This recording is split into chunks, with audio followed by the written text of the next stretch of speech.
ba alam kung gaano kamahal yung base na yan? Kahit mamasukan ka dito ng 1 taon, hindi mo mababayaran yan! Sorry po. Hindi na po mauulit, sir.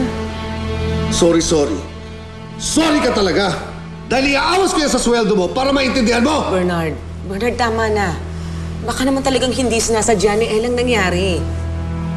Huwag mo sabihin sa akin na kukonsintihin mo tong ginagawa ng mga tangang-yayang yan! Bernard, ako nang bahala sa kanya. Ikaw na bahala.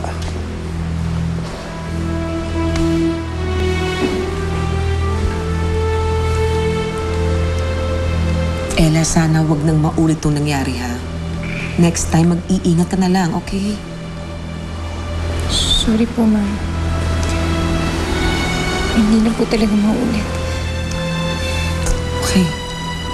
Yaya, wiwi ako, wiwi. Bibi ka na. Sige, bibi ka na, bibi.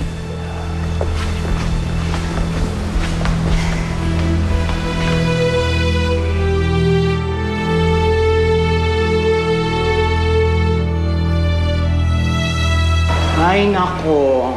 Elisa, bakit mo kasi sinalo yung kasalanan ni Angelica?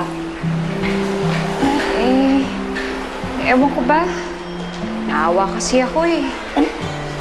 Iisa lang naman ang ibig sabihin nun eh. Umira lang pusong kapatid mo kay Angelica. Salamat! Alam mo, girl, aminin mo na lang kaya yung totoo dun sa mudrax mo para hindi ka inaapi dun sa balay na yun, no? Pag ginawa ko yun, sigurado magagalit sa akin si Mrs. Montenegro. Alam mo naman yun, sunod-sunuran yun sa asawa niya. At yung asawa niya, allergic sa mga mahihirap. Ay? Ako nga eh, hindi niya maiharap dun sa mga mayayamang yun noon. Ngayon pa kaya. Talaga?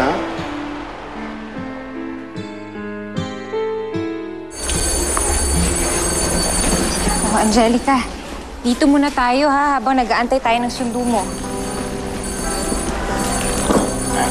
Wow! Ice cream! Yaya, gusto ko ice cream. Yaya, gusto ko ice Angelica, cream. hindi pwede sa'yo. Baka magalit ang mami mo.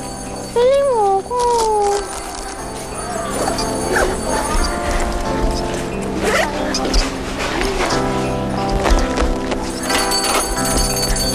Ice cream! Ice cream!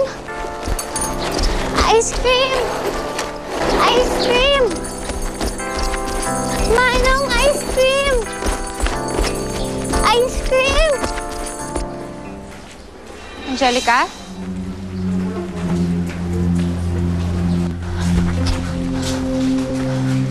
Angelica!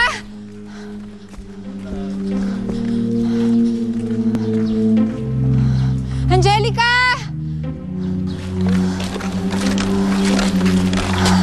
Diyos ko, nasaan ba yung batang yan?